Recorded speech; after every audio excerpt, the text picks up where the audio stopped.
I'm glad you could join us. I'm just going to record this one this evening, guys, so that we can share it to the Facebook group and use it for future reference. You guys can go through. There is a lot of content we can get through tonight. So if you want to go back, rewind, then you can do that. Let me just get things working here. Now, the format of this has come about through, it's one of the, I guess, the blessings that we had during COVID, that we opened up a few more resources when we couldn't actually physically go into the shopping centres to do the shopping tours. But I found it such a valuable seminar. So I've actually kept it part of the program because of the content behind it. The next shopping tour will be next month, where we actually do physically go into the down to Coles Eastgate and look to put some of this into practice. But I thought it was there's some really good stuff here, so that's why we've kept it going. Just before we get started though, guys, is there anything in particular between you guys that you want to kind of cover off today, or something you're struggling with at the moment? John, I know you've just started with us in the last couple of weeks. Cheryl, it's been a few months now. But before I get started, anything that you guys in particular want to kind of cover off? Okay, thank you. Snacks. Yep. I want snacks. You want snacks? Okay. We can have a look at that. Things, between me, snacks. Yep. Beautiful. Okay. Excellent. We can lean into that. John, yourself there? Look, not really. I'm just trying to find my balance with the meal planners and so forth, and it's more adjusting the protein levels and so on, because I found that I'm not eating probably as much protein as I should be eating. Sure. Yeah. Okay. Look, that is definitely you wouldn't be the only one to sort of feel that, the balance, and then trying to get that protein in. So we will go through a couple of slides on that, and we can just have a look initially as well. It's one of the topics we sort of cover up, just in terms of looking at how to get that balance across your macronutrients and what you should be targeting. But definitely we'll do another seminar specifically on nutrition and more science-based, and which, when that comes around again next month, that's definitely another one to get along to if we miss anything tonight. Sure. Okay. Alrighty, guys. Thanks everyone for joining. I am going to get this show on the road. I'm just going to make sure that we're all muted. If you do want to ask questions along the way, just throw it in the chat. I'll try and check in on it. If I don't get to it throughout, then you're always welcome to get in contact, and we can follow up on any of the content. But as I said, this was based on the shopping tours we had to flex for COVID, and we're keeping it going. Now, guys, what we're going to go through, we're just going to briefly look at macronutrients, how they're calculated, and what's considered excellent, good, and poor when you are logging your food. It's not always easy to get it perfect or excellent, but what the sort of ranges are. We're going to look at understanding food labels. We're going to dive a bit into fruit and veg, and to some of the specific types you can go for, what's better than others. Know what best options are when it comes to selecting packaged food, because while we want to go for the unprocessed is always going to be better, sometimes a matter of convenience we're going to have to go to packaged, or for whatever reason. So what the best outcome would be there, and then looking at how to implement that into the planning of the MyVision app. But firstly, on how we calculate your macros. So you've all got in your food diaries your carbohydrates, proteins, and fats. Those are your macros. Now, the way we design them are based on 4 things. So your goal. So whether that's a goal to lose fat, whether it's a goal to increase fitness, whether that's a goal to improve strength or just maintain your body weight, that is going to be the thing that one of the main factors that dictates whether you're in a calorie surplus, calorie deficit, or calorie balance. Okay, so surplus is when we're trying to gain weight, deficit is when we're trying to lose weight, and then a calorie balance is when we're just trying to maintain weight. Okay, the next factor that comes in is your body type. So that's a questionnaire you would have completed in your initial consultation, so either with myself or Martin, or potentially Giuseppe or Abi. And that's basically not calculating the amount of macros, but the amount of calories, but what proportion we split between carbohydrates, proteins, and fats. So if you're someone who should be having more carbohydrates relative to the person sitting next to you because they have a different body type, okay? So like a higher protein, lower carb diet, or the other way around. It does actually move around depending on your body type. Your activity levels, so the more active you are, the more food you can eat, and vice versa. And then your fat-free mass. So your fat-free mass is everything on your body minus your fat mass, okay? So that is essentially your engine, and the bigger your engine, the more calories you're gonna burn at rest, and therefore the more food you can afford to eat, and your body actually needs to keep that engine running while burning fat, okay? So it's those four factors. So it's very specific to the individual. That's the main thing to take away from that slide. Now, in terms of when you do your food diary, the aim of the game is to what we call get your macros in the green. That's when what you're eating is within 10 grams plus or minus on carbs or protein, or 5 grams for fats. So that's here, that's the excellent range. So if you're eating, if we prescribe to you, say 100 grams of carbohydrates, 120 grams of protein, and 40 grams of fat, and you're really on the dial and you're eating really close to that prescription within 10 grams for carbs and protein and 5 for fat, we give you a green tick there and say that's excellent. Okay, that's like really good. If you're sitting outside that range, for carbs and protein, it's 10 to 20 grams, okay?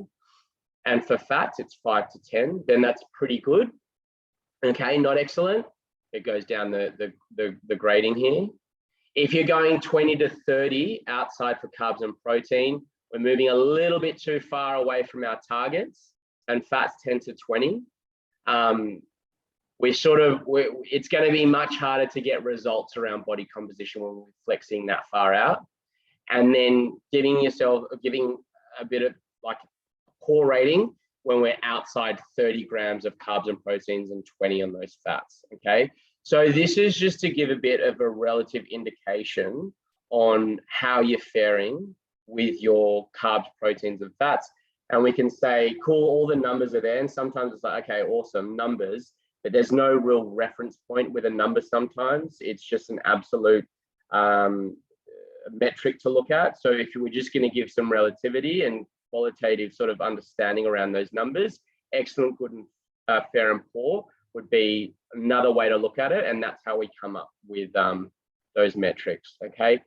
Look, you're looking, it's around, you know, that poor, another way to look at it, it's kind of, you just sort of about it in terms of percentages as well. You're like, you're more than 30% off on your carbs and protein, more than 20% off on your fats, then you're kind of, you're getting a bit too far out to make, you know, progress on especially body composition goal, okay?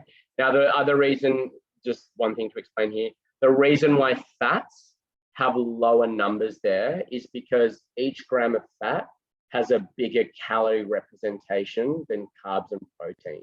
Same we go to in more nutrition. So the impact of being out on a fat is much bigger than carbs and protein. So it's something we do want to pay caution to with that macronutrient. Guys, understanding food, understanding nutrition labels, super important part of the labeling that we need to understand. So when we are making those decisions around what to buy, just as fundamental knowledge to make the best decisions. It is a requirement for food sold in supermarkets in Australia, and bakeries, etc. There are some exemptions like fruit and vegetable, but packaged items, they've got this. In some bakery sections, they actually do add the labeling, which makes it a bit easier for us.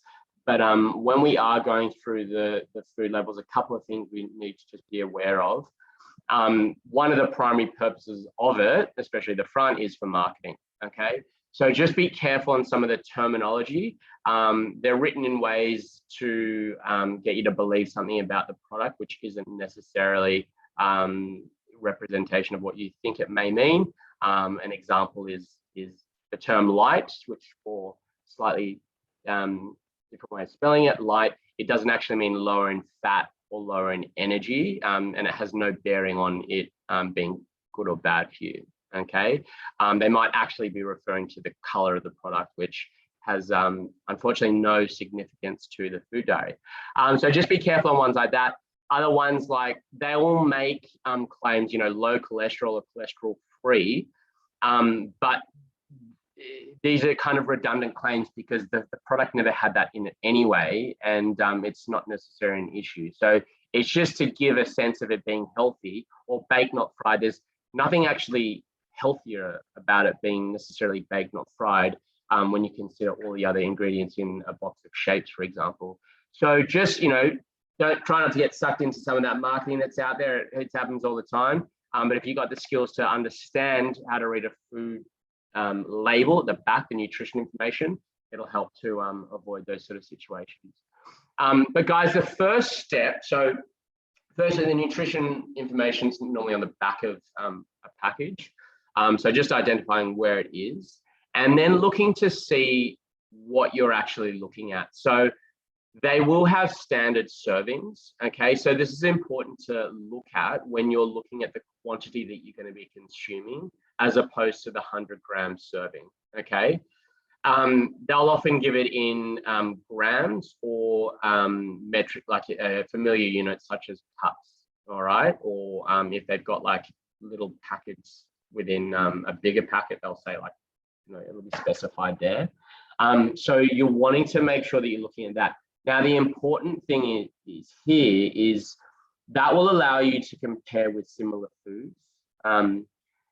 Now, some foods, the serving size will be different. So it's hard to, if you're looking at that quantity per serving, you can't actually measure, make a comparison between a food product when you're looking gram for gram. So then you go into that other row, the per 100-gram serving, if you're wanting to just compare the amount of carbohydrates, proteins, and fats compared on a gram by gram basis.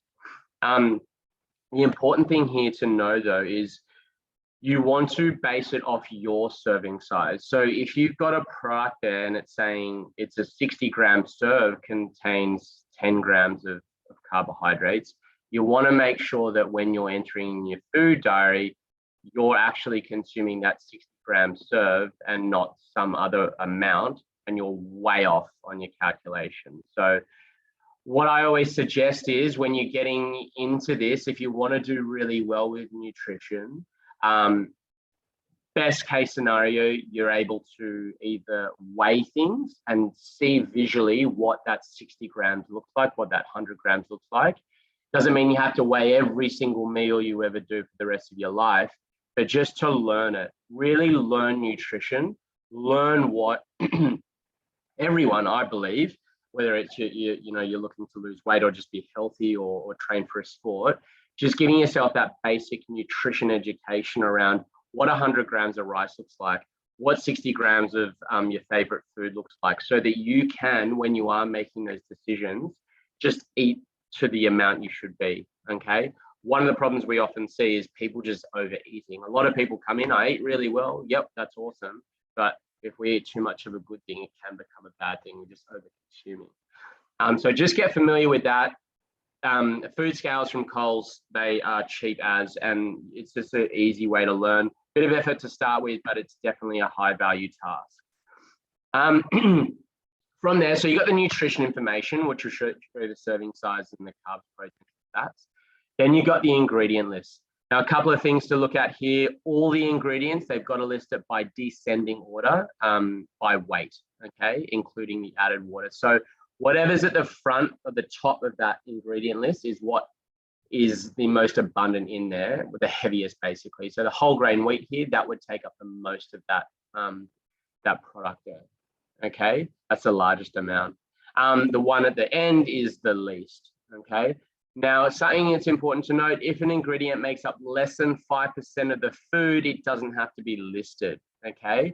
So, for example, you got chocolate in there, rather like you'd have chocolate listed, but within chocolate, say that's 5%, the composition of that chocolate is cacao, cacao powder, sugar, etc. All you'll see on the ingredient list is chocolate, okay? Unless one of those items represented more than 5% of the total volume of that food, okay? So just because it doesn't say sugar, the sugar is within the chocolate, which is 5% of the total, okay? So one example, choc chip ice cream, sugar is not listed as an individual ingredient because it's within the chocolate that's composing less than 5% of the total volume, okay? So just something to take note of there. Check the sodium, that's an important one, guys. Salt, it's essential for health, but too much, especially in some populations, will just crank up that blood pressure, increase risk of heart disease, stroke. For most subset of populations. So trying to keep it at less than 2,000 milligrams a day is what we advise there, and that's the guidelines for Nutrition Australia. Okay. So that's the main ones, guys, on Foodlay. We're not going to go into any more detail there. Those are the main ones to keep in mind. Ideally, we're not buying too much stuff with food labels on it anyway, because we go into the healthy aisles of the supermarket. Now, guys, I love these next few slides. So if you want to screenshot or send me an email for a reference of these ones, because when people ask for examples of good fruit and vegetable and good food products, and if I can send them this file, I think it's really high value. One thing that a lot of people get challenged with on their diet is looking for good carbohydrates and having enough of it to make them feel fuller for longer. And some of these ones that I'm going to go through now are the ones that you should be having a lot of, okay? So the first one, your green cruciferous vegetables, really low calorie, really high in fiber, so it's great for gut health, makes you feel fuller longer, rich in some great vitamins and minerals, so folate, vitamin C, E, and K, and that'll be especially helpful for this time of year with plenty of flu going around. And the other good thing here is that these are what we call sometimes like alkaline vegetables, or they're high in alkaline. So they've got what we call phytonutrients, which helps to reduce inflammation. So it helps to stimulate anti-inflammatory cytokines through the body and manage naturally things like the onset of osteoarthritis, or other inflammatory conditions that the body might be fighting, especially under periods of stress. So some examples here, guys: cauliflower, broccolini, broccoli, your green beans, and green zucchini, okay? A lot of these are pretty good on the gut as well, so if you do struggle with any gut issues, when you're cooking these ones as well, lightly steam them. If you overcook some of these, guys, you can lose some of that vitamin and mineral content. So, but you do want to cook it. Otherwise, it might wreak havoc on your gut if you're constantly trying to break down uncooked vegetables.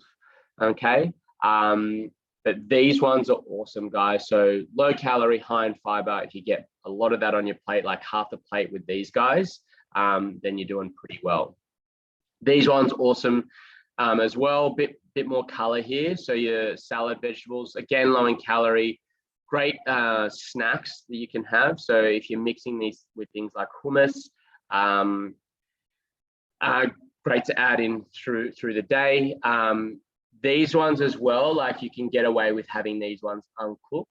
High water content, so it keeps fuller.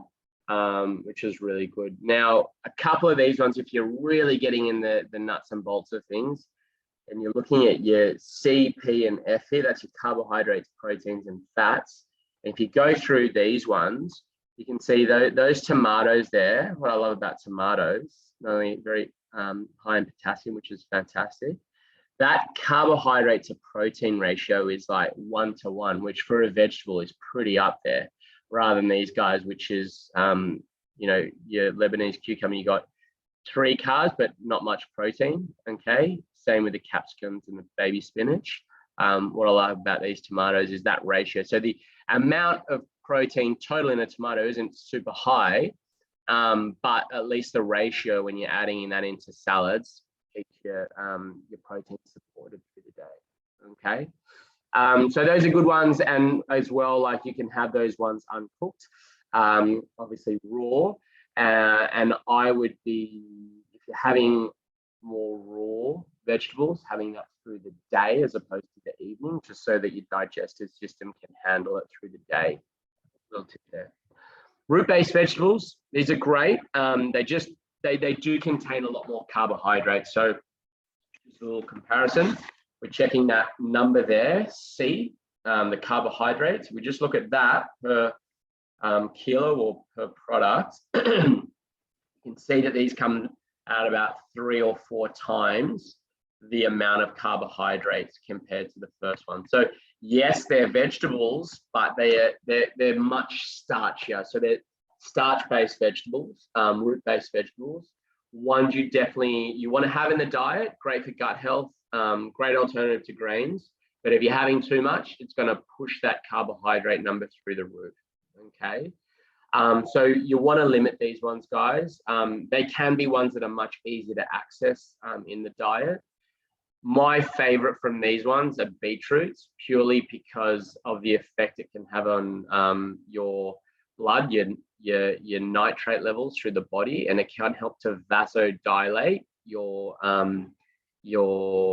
body and your artery walls, and helps the uptake of oxygen in your blood. So there's actually a bit of research on beetroot and beetroot juice in terms of performance in elite cyclists. And there is a bit of data to suggest it has benefits.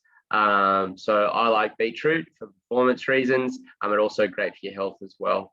But you definitely want to be careful on how much you're having of this stuff, because it is quite high in that starch. Okay. Sorry, actually, a couple of questions we get asked sometimes, you know, normal potato versus sweet potato. Look, as you can see here, not a huge difference in the amount of carbs. Yes, you'll get a slightly better vitamin and mineral content with the potato and sweet potato. But if you're looking to switch out white potatoes for something, you wouldn't be necessarily switching it for a sweet potato. You'd be switching it for more of these guys over here, these greens, okay? This is too much of a like for like for it to be a great benefit to your weight. The stats on root-based vegetables, that is per 100 grams. That is correct, Dawn. That's a typo there. Thanks for pointing that one out.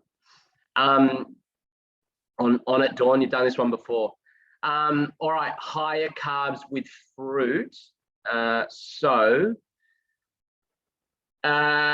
these ones are ones where you're looking at 15 grams per 100 grams. So these would be considered higher carb fruits: bananas, mangoes, pears, grapes, oranges, and apples. Okay, contain more fructose. So what happens here is, if you're wanting to maintain a body composition where you're minimizing fat mass and burning fat, there's a hormone in the body. I'm sure many of you have heard of it. It's called insulin. Insulin is an anabolic hormone, and the presence of insulin makes it really hard to burn fats.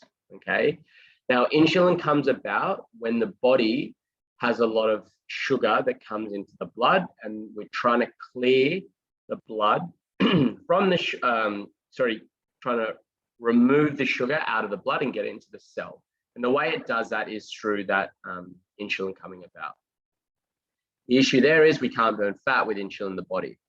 Now, higher simple sugars, such as fructose, will increase that insulin spike and blunt our ability to burn fats, okay?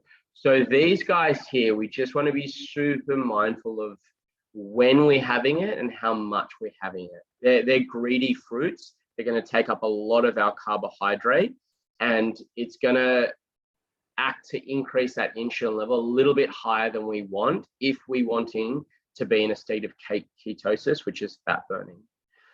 Great source of vitamins and minerals and fiber, like that's awesome. But that some of it, if it's a little bit high on that glycemic index or the amount of sugar per gram, you get that sugar rush, okay? The fiber in fruit as a general, like these are definitely better alternatives to a lot of other sugars, you know, sweets, etc., because of the fiber. And it probably brings about a point we'll make in a sec with fruit juice. The fiber in the fruit is super important. So if you do like bananas, if you do like grapes, have it as the whole fruit rather than the dried fruit, the juices, which we'll look at in a sec. Okay. Here we go. Lower carb fruit. So these guys are better. So these guys are less than 15 grams of sugar per 100 grams. If we can get 2 of these serves in a day, we're doing really well. 1 serve would equal 1 high carb fruit. Okay, so 1 of these or 2 of these. Okay, so you can just have more in here of these ones. But you're looking at watermelon. Okay, sorry, rock melon. You've got your plums, you've got seedless watermelon, kiwi fruits, strawberries, mandarins. I'm a big fan of berries. So strawberries are going to be the best in terms of carbohydrate amount, but berries and stone fruit, if you want to keep it really simple, seasonal berries and stone fruit, then you're pretty safe with those ones. Okay, even on something like a ketogenic, a keto diet, where we're trying to really reduce carbohydrates, and you'd only ever prescribe this more for people potentially with diabetes. I wouldn't be prescribing it for someone on general health, weight loss, but the berries and stone fruits, really low carb, okay? So those ones are good ones. Dried versus fresh. So the problem here is we're taking out a lot of fiber and a lot of water weight, okay? Which just, it can lead to a tendency to overconsume. It's so much easier once you take the water out of it. It doesn't have the same effect on satiety, so you can overeat it, okay? I would suggest avoiding it when you're on a weight loss diet for that simple fact. And it's just really high in sugar, okay? It essentially concentrates it. Fruit juices, again, like you're removing the fiber, okay? So it's just gonna spike the amount of insulin that's present in the body and makes it much harder to control that fat burn, okay? Also, if you're having a glass of juice, like how many pieces of fruit it took to make those juices. If anyone's done, you know, orange juice at home, takes a fair few oranges to make a glass of juice, and that's the amount of sugar you're having without the good fiber to slow down the rate at which that's absorbing, okay? Dentists won't like it either, so save yourself from some fillings unless you're ready to brush your teeth before and after having that juice. One thing you can do though, if you do like a juice, balance it out with veg. So what you'd be looking at a ratio of 1:3 or 1:4 with that piece of fruit and then your vegetables, okay? For some people, it makes it a bit more palatable to consume your vegetables, and you've got a bit of sweetness with 1 fruit there. Should be enough to sweeten it up. And ideally, like if you've got something that like blitzes the fiber together with the juice rather than extracting it, so like a NutriBullet or a Vitamix, they're just like really strong, powerful blitzers that will combine it all, the fiber and the juice, rather than separating the two, okay? Mate John, if you want to ask a question, you just type it in that box there, and I can get to it as well. Just type it in that box there and I'm happy to answer as we go. So moving on from that one, guys, breads, okay. You don't need to cut it out to hit your goals, but definitely super important to understand the best breads to have, what to have, what to not have, and just how to make better choices. So the healthiest ones are going to be the ones that have grains and seeds. And the reason for this is it helps to slow down the rate at which those carbohydrates are absorbed into the body, okay, which in turn reduces the amount of insulin present, which in turn helps us to burn fat, okay. The fats and proteins will slow it down, also keep us fuller longer, so that we're not craving more and more carbohydrates as we go, okay. One that's pretty readily available is the Bergen soy and linseed, okay. If you have a look here, the Bergen soy and linseed, 19 grams of carbs, 11 grams of protein, 4 grams of fat, okay. So it's quite balanced compared to the light rye from Abbott's Village just below it, where you've got an additional 13 carbs, less 2 grams of protein, and less fat there as well. And the fats in this one are coming from the seeds. Okay, it's actually it's a good fat to have in the diet as opposed to saturated fats. So that's definitely one where I'd be looking at. If bread does feature in the diet, Bergen soy and linseed's a great one to go for. If you start comparing to these other ones, this gluten-free, 44 grams of carbs, pretty high there. And that's often because when they're pulling the gluten out, they're often replacing it with other things that can drive that carbohydrate amount up, including sugars. Now, the interesting thing here as well, when you're looking at some breads that will be lower carb breads, yes, it's lower carb, but it's often the serving size that they're reducing. The Helga's lower carb bread 5 seeds, it's actually, if you're looking at it, compared to that Bergen soy and linseed, the carbohydrate amount is not actually too different. But what you've got to factor into is the Bergen soy and linseed, 2 grams protein higher than the Helga's lower carb, okay?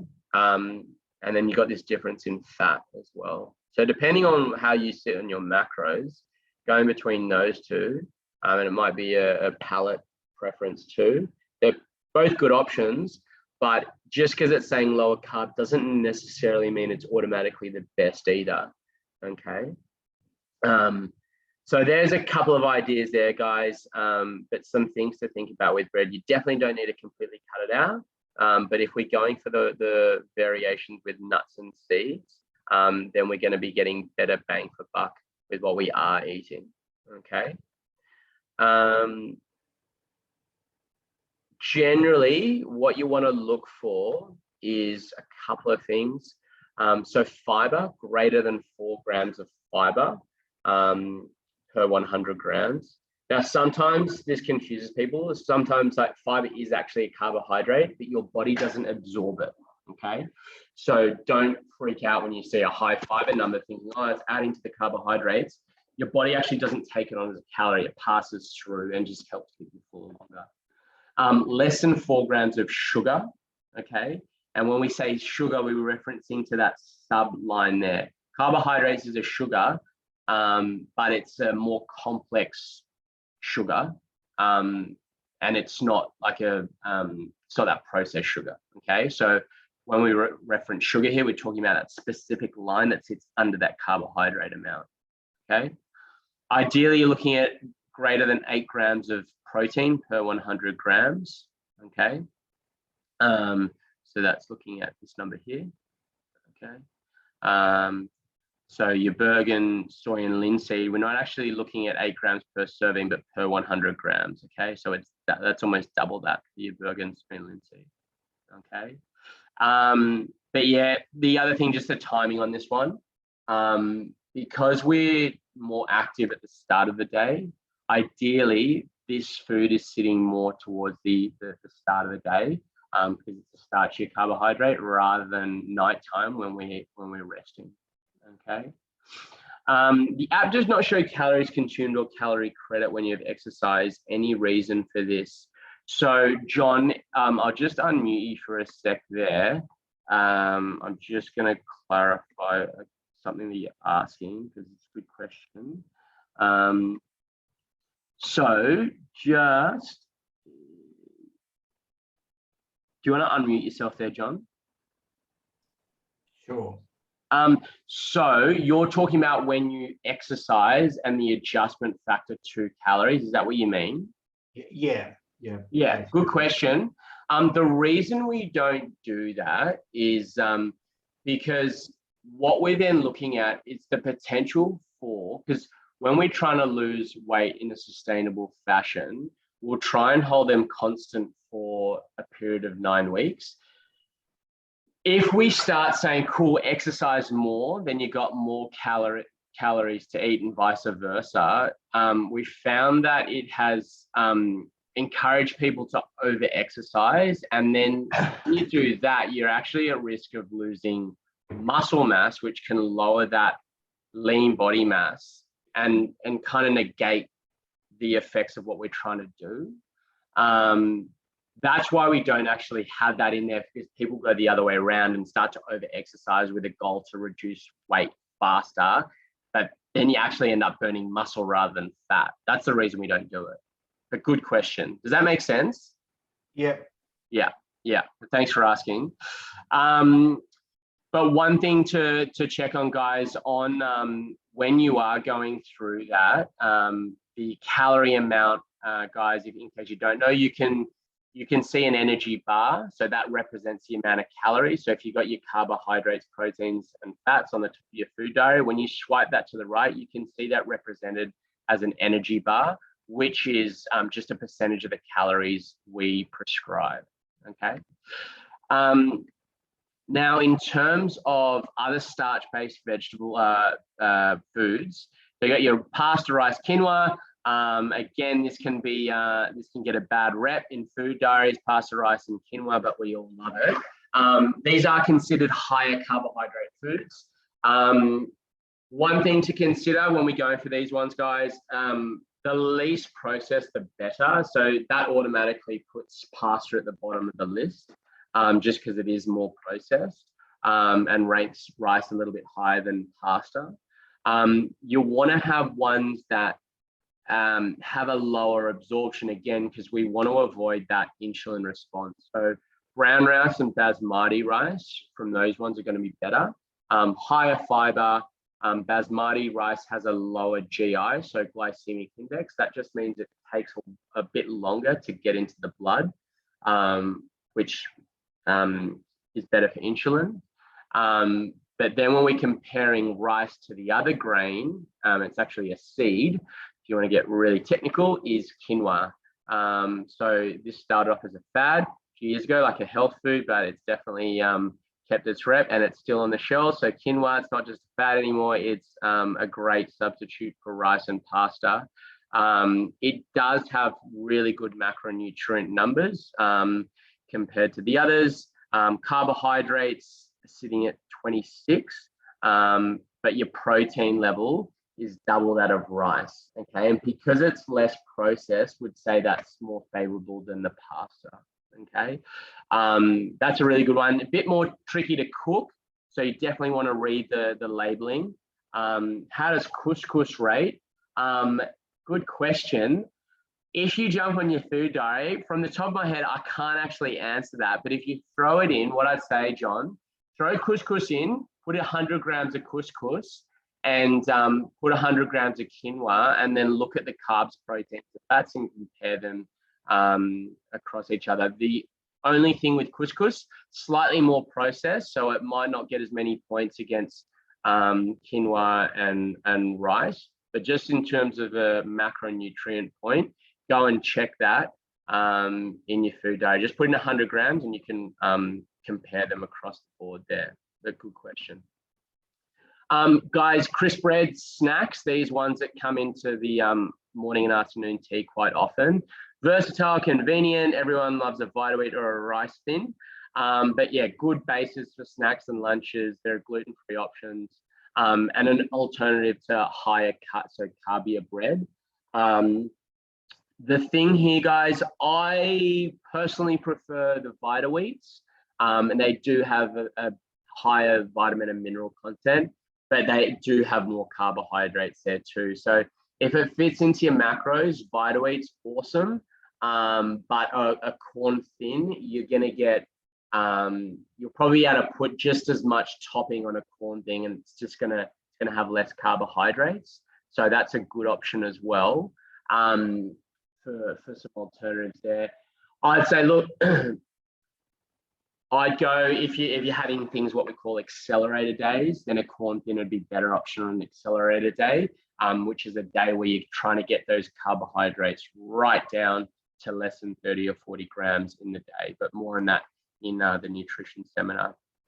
Okay, breakfast cereals, guys. Sometimes again, convenience is definitely the preference here.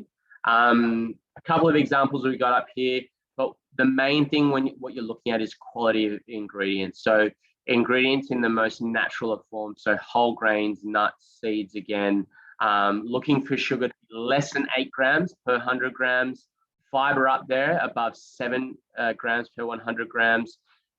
Definitely refer to the ingredient list as well. If it's marketed towards kids, then likely it's going to be way too much sugar. So that's an easy one to swipe away if it looks too good, or there's a picture of Captain Jack on the front or something like that, then probably rubbish it. But look at that ingredient list to make sure that sugar is not the #1 ingredient, if at all. You definitely want to be creating balance. My favorite breakfast has always been to grab oats, grab cinnamon, grab a bunch of mixed raw nuts and mix it and make my own breakfast cereal and soak my oats overnight in water or almond milk and throw a bit of protein in. Sometimes you just don't have the luxury of making the time for that. I think Carmen's Muesli Original or the Fruit Free is a great one. That's basically what I just said, and pre-mixed. You just pay a premium for that because they do it for you. It's much cheaper, more cost effective doing it yourself if you can afford the time. Weet-Bix, not a bad option. You're not going to have the benefits of the nuts and seeds. Okay, good amount of fiber in there though. So in terms of digestive gut health, it's not a bad one. This Jordan's granola low sugar and hazelnut, it's a good option too. One that's not listed here, guys, that's, I would say, the best accelerator day cereal. So I'm just trying to move something on my screen. It's Jordan's. It's Jordan's Kitchen. It's not that same labeling, but you can get it from Coles. And it's essentially like a keto cereal. It's in the normal cereal section. I'll put it on the group after this. I'll take a photo. I've got some of it at home, but it's essentially nuts, linseed, like really low carbohydrates, like less than 5 grams of carb per serve, which is really low. So that's definitely one to check out more for accelerator days. But there's no harm in having these ones that contain oats and a bit of wheat on a normal day. Okay. I'd say actually, pretty important to include this in the diet. All right, kicking on. Yogurt, dairy, super important for bone health and just general health as well. So dairy, and it's a fermented product as well. So the gut does like fermented foods, and a good alternative to cheese, which is also a fermented food. But with the yogurt, guys, my favorite go-to is always going to be, there we go. Thanks, Abi and Viv, for getting onto the questions. Chobani yogurt, it's awesome. High protein, low carb, low fat. Nothing wrong with it. I love it. You've got some varieties in there with different flavorings. Not like a lot of the fruit ones, they add in the sugar comes from the fruit. So it's not so bad. But if you are struggling to keep your carbohydrates down, then the plain one is that is the best option. The benefits here, guys, calcium, protein, vitamin D, and the cultures for your gut health, really important. There are dairy-free alternatives to yogurts, the coconut yogurt. Just be really careful on the fat content. It's really high. So if you're trying to control your calories, then the coconut yogurt, it's going to have a bigger impact on your numbers than a normal yogurt.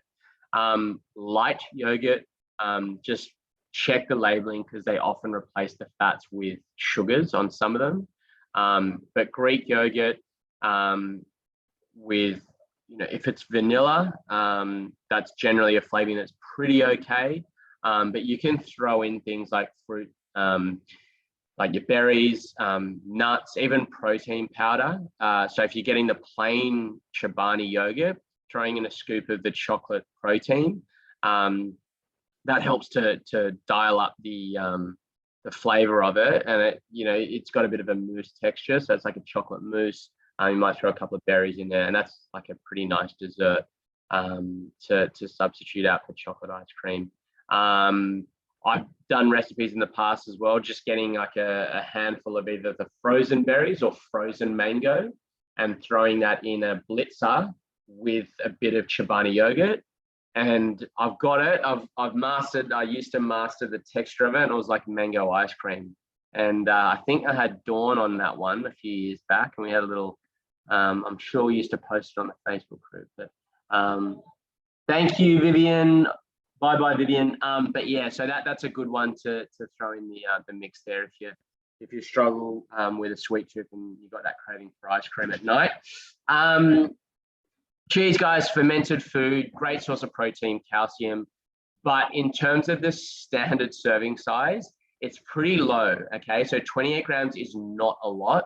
So definitely can't go out eating half a block of cheese because that will just show the fat levels way through the roof and affect cholesterol as well.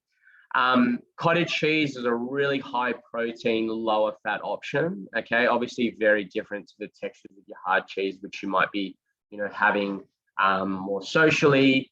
Cottage cheese might be more with snacks, which is great. Fat-free versions are really good. If you are having cheese, I would advise going the light versions.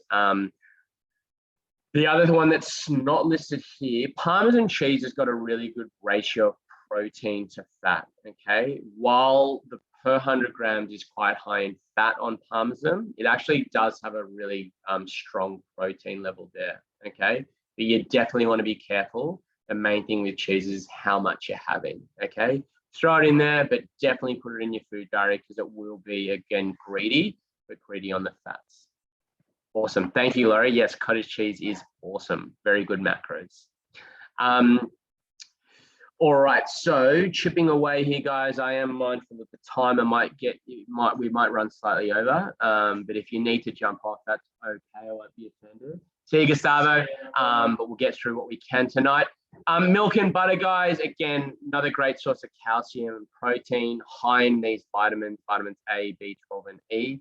So if you don't eat meat, but you're not afraid to have dairy, and you struggle with that B vitamin, this is one to include in the diet.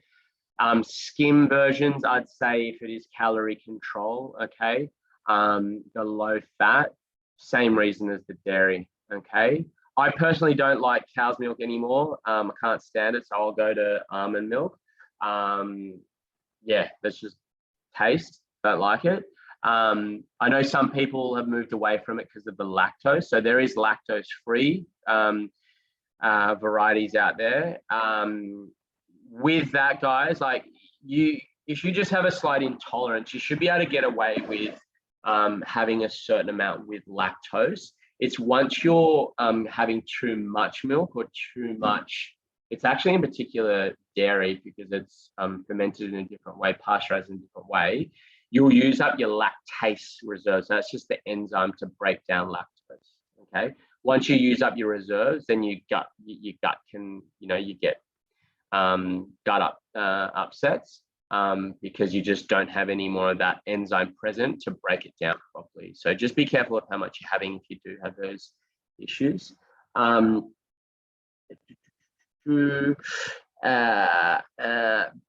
variety, so alternatives here, guys. Almond milk, unsweetened. Make sure you get the unsweetened one. That's what I go for. You got your soy milk and your there's oat milks, there's macadamia. There's so many varieties of milk these days. Soy that's probably been the one that's been around for the longest. Reduced fat variety. You want to look for ones that's fortified with calcium, so it's got the calcium that they put in there. Rice milk, good choice, alternative for vegans. You can't tolerate the lactose. It doesn't contain as much protein and calcium. Almond milk, yeah, nut-based, less protein and calcium than regular milk. A lot of people, like, to be honest, I think a lot of people will make a choice based on flavor here and the palate. There's not a huge difference between all of them if you're switching from dairy milk to these ones, but there are some differences to look out for if you're opting for milk alternatives. All right, going through the meat and chicken aisles of the supermarket. So guys, really important source of protein, unless you're a vegetarian or vegan, or you're gonna have to look at other ones. But in terms of the minerals and vitamins it provides, iodine, iron, zinc, vitamins, B12, essential fatty acids. So essential fatty acids are the ones we cannot get through. We can't synthesize ourselves, so we need to get it from the diet. The main thing we're looking for here, guys, they're all going to be really high in protein. That's awesome. But we just want to be careful of the fat content of these, because these are fats that saturated fats, they can lead too much of it to complications with cardiovascular health and atherosclerotic plaque. So the saturated fats, the bad fats, especially in the red meat. So the leanest cut, guys, with your beef and lamb, it's the eye fillet. Okay, they're your leanest ones, so the ones lowest in fat but still getting the high protein. Pork loin and your chicken or turkey breast. Okay, chicken and turkey, we want to avoid having the skin. Okay, or even avoid cooking it in the skin as well, because then the fat's absorbed through the meat. Okay, that might sound a bit boring, but there are definitely ways to spice it up with your herbs and spices, different ways to cook it. But if we can avoid having the skin on the chicken or the turkey and trimming the fat before we cook some of those red meats, then that's ideal. Okay, at Coles, they have a star rating on the mince versions that will give you a choice between regular lean and extra lean. And you can actually see the difference in the color with those meats and how, like, the real red meat is much leaner and much better for your heart health than the marbled or kind of grayish looking meat, which has got a lot of fat through it. So it's another way to look at things. Okay. Kangaroo, that's one that doesn't feature in that one. I don't think it's there, but that is very lean, but a bit gamey. So just got to be careful how you cook that one. But kangaroo, high in protein, super low in fat, but will give your jaw a good workout. Seafood, guys, fish. This is like it's got fat. There's quite a bit of fat in seafood, but these ones, aside from it being slightly, how it can affect your calorie amount, this is actually considered a better fat than those red meats. Okay, so the omega-3s in it, which is an essential fatty acid, which as a population a Western population, we can be quite low in this essential fatty acid, the omega-3, which has benefits aligned with reducing inflammation. Okay, and inflammatory diseases, we're not just talking about joints, we're also talking about inflammation of the organs as well, and the complications that can arise from that. So that's heart health as well. All right, so fish, awesome. Your dark sort of red fish, that's deep water fish, that's going to be higher in these omegas as well. All right, you do want to be careful if you're having the skin on, like a salmon or a barramundi. just you want to make sure you put that in the food diary because it will tick up your fat content. All right. But good ways to cook it, if you can minimize the amount of oil you're using. So if you're baking it, because that's easy to cook without oil, and you can get the baking paper, put your fish in there.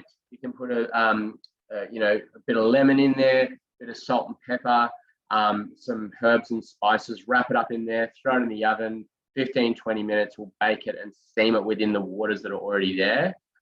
There's some, that's one easy way to do it, which I'm sure you guys have all tried before. But if we can avoid too much more oil in that, because it already does have a fair bit of fat, okay? Canned fish, this is like a real convenience factor, guys. I reckon these are good ones just to, have in the cupboards, if quick and easy, or, if at work or at home, real quick and easy ones to go to. The differences between here, guys, is more just the flavoring. So some of them will just have a bit more sugar. If it's got, the different flavor ones like the mango and chili versus the spring water, you can see there it's about 6 gram difference in the carbohydrate amount. As well, like if it's in the oil, it's going to have a higher fat content. So those ones are just ones to be mindful of. Again, if you're planning out your food diary, putting it in, then you can sort of see the effect it has on your macronutrients before making that decision to buy it. Or if you have it, throw it in there, see how it's affecting your macronutrients to get that balance between your macros and your palate and having something that's pretty tasty. They can have high levels of sodium. Okay, it's a food that they got to keep on the shelves for years. So yes, there's going to be sodium in there to keep that as a preservative. So just be careful of that in the context of everything else you're having during the day as well. Spreads and jams, these ones, definitely have it in moderation. Check the labeling. Ideally, if you're looking at the ingredient list and you know everything that's in there, then that's a sign that it's better for you. So here you got 2 varieties of peanut butter. One is Maver's, and you can see the ingredients: roasted peanuts and salt, versus this Bega one, which is peanuts, vegetable oil, antioxidant 320. I don't know what that is. Sugar and salt. Okay, so just looking at that, I'd be going to Maver's. A little bit more expensive, but you're potentially avoiding some spooky kind of carcinogenic agents in there. Okay, but in turn, when it comes to your macronutrients, there wouldn't be a huge difference between these two in terms of the fat content and carbohydrate content. But just be careful of some of these ones like emulsifiers, these preservatives, they can be a bit nasty. Okay. Eggs, guys, a few questions about eggs sometimes. They're really good for you. A full protein, very nutrient dense, and they've got what we call the essential amino acids. So like a fat has essential fatty acids, so we need to get that from the diet. So an essential amino acid is essentially a full protein. Okay, and eggs are a full protein. So proteins are made up of all these amino acids, and they all group together to create proteins that are responsible for building muscle, but also, the hair growth, nail growth, skin health.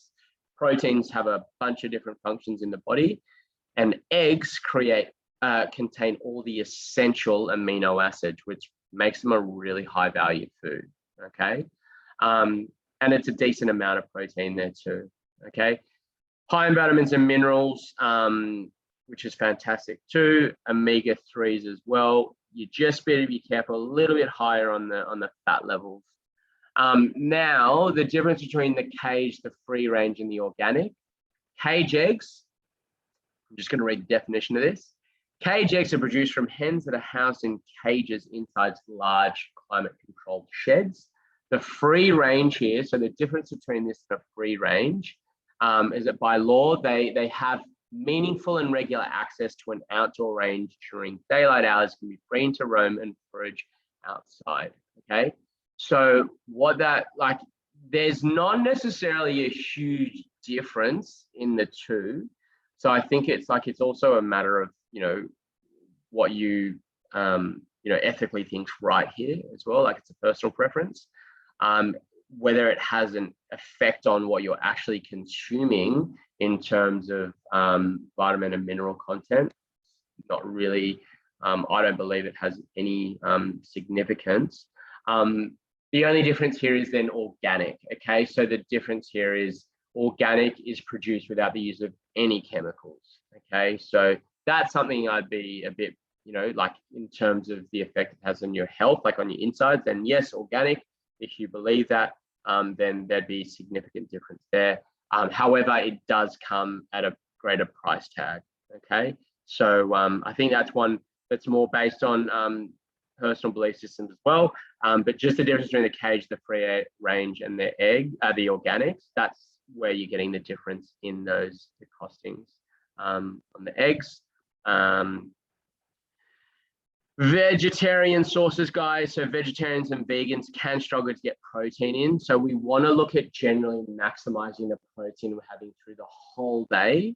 But vegetarian diets, we definitely look, some of the sources we can rely on here. Lentils, there's lots of different veggie burgers out there, falafel alternatives to make up for that shortfall in protein that you're going to miss from your meat sources.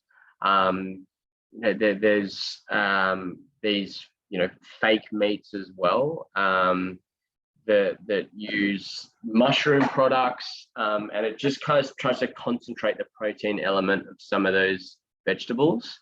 You just got to be careful because there is a lot of other added stuff in there. So just check like the amount of sodium, the emulsifiers, these other ingredients they add in to increase that protein concentration. But vegan, that's only plant foods. Lacto, so dairy foods are included, and then ovo-lacto is a diet that contains dairy and eggs. Okay. Some people are strictly vegan, so they're cutting out all those ones as well. Okay. And if you are a vegan, then you're probably all over it, but checking the ingredient list to make sure it doesn't include that dairy anywhere in there. Gluten-free, so some celiac the clients that we have, so gluten-free is an absolute essential. It's a thickening agent that's found in many foods. Words like stabilizer, starch, flavoring, emulsifiers, hydrolyze, and plant protein. You've got to be careful with that because that can contain gluten. So it doesn't necessarily mean that, sorry, by saying something's gluten-free doesn't necessarily mean it's healthy, because they've got to substitute something out for the gluten to hold things together. So just be careful of that. But the other thing to be mindful of a food that's saying no gluten. So if you are celiac, you'd be well across this, I trust. But if you have a friend or family member and you're not as familiar with this, gluten-free is actually what you're looking for when you're catering to like a celiac. No gluten doesn't necessarily mean it's completely gluten-free. It could be trace elements just through the production line of the food. So just make sure that it's actually gluten-free, because a celiac, they can have pretty extreme reactions to the smallest trace of gluten. So that's just something to be mindful of. But yeah, gluten-free doesn't necessarily mean healthy though. Guys, sometimes a convenience thing, the frozen section, there is plenty of bang for buck in the frozen section, especially with frozen fruits, even avocados now, and it can be pretty tough to get a ripe avocado. And if you're throwing in avocados to smoothies and whatnot, the frozen section, and generally speaking, it's better value dollar-wise on the frozen berries than it is the fresh stuff, especially at the moment, prices through the roof. Those pre-prepared meals, we obviously do the chef good ready meals. They're delivered to your door. When you're doing pre-packaged meals from the frozen section, just be careful, because a lot of them will have a lot of added salts and whatnot in there to just increase that shelf life. So just be super mindful of potentially what you're grabbing from the freezer, so that you can have the fresher varieties That's why we partner with Chefgood, because when you make the order, it's prepared, delivered to your door. Life's not as great. That's because it's fresher and less preservatives and pretty well balanced on the macros. There are heaps of companies that do it. So if you're looking for alternatives to Chefgood, there is a delivery service around Bondi. I think it's actually called Bondi Meals, which is another good one. But yeah, if you've got questions on that, feel free to ask. Guys, I'm going to make this next slide our last one. This is just a take-home little one to kind of summarize a couple of little things and some things you haven't mentioned. When you're going shopping, guys, always make a shopping list before you go and stick to it. The hardest thing can be going in with a good intention, but not necessarily a plan, and getting sucked into a lot of the marketing or just how your stomach's feeling at that point. So get a list there, stick to it. Don't be distracted. Be aware of the serving size on the food labels, guys. They're often much smaller than you'd normally consume. And when we hear the story of people eating too much, it's because, and they think they're eating well, it's just they're having too much of a good thing. Careful of the clever advertising that's out there. Seafood on a regular basis, Mediterranean diet, guys, I think in terms of cardiovascular health, if we could just be mindful of the red meat we're having, it's a great source of protein. I'd say looking to have more of that seafood just because of the effect it has on your heart. Try and avoid shopping on an empty stomach. If you're hungry, it's going to be much harder to stick to that shopping plan. Avoid the impulse purchases. There's particularly ones at the cash register when they've got those things that you really want. It's easy to throw in the basket at the end there. Avoid the sweet aisle. So most of your shopping should be done outside of the aisle. So if you think about the way a shopping center set up, the outside of the aisles where you got your fresh produce and your meats and your dairy, rather than through the center of the aisles, which is a lot more of those packaged processed things. Develop the habit of reading nutritional information, compare food labels. Just educate yourself. I'd go as far as to say is make sure you start weighing your food, not for the purpose of you're going to have to do it every day for the rest of your life, but just to educate yourself on what a food, what it looks like, and then being able to just be a bit more, having a better literacy when it comes to nutrition. Choose fresh over processed where possible, and going for the leaner cuts of meats. Guys, thank you so much for coming. Apologies for a bit of overtime there. I'm gonna have to wrap it up there. I'm just pulling up the chat to see if we had any more questions there. Anything on pulses, chickpeas, lentils, beans, John? Yes, they're all excellent options. Higher in protein, really good fiber. It's going to be slightly higher starch, but I'd say especially for vegetarians and vegans when they're looking to get greater protein levels, really good options there. You just want to be mindful of the amount you're having. It would fit more into that starchier carbohydrate. So if you're preparing meal, definitely put it in your food diary, but if you're just visually looking at your plate, maybe more like a quarter of the plate rather than half the plate of those ones. Hope that helps. Thank you, guys. This is recorded. I'm gonna put it up on the Facebook group in the next 24 hours. If you do have questions, feel free to shoot me an email, mfreeman@visionpt.com, or ask your trainers. We're here to help grab us in the studio. Thanks for joining again tonight. I'll leave it there. Sleep well. Run club at Wednesday, tomorrow 6 a.m. or the class at 9:30 a.m. 9 a.m. tomorrow.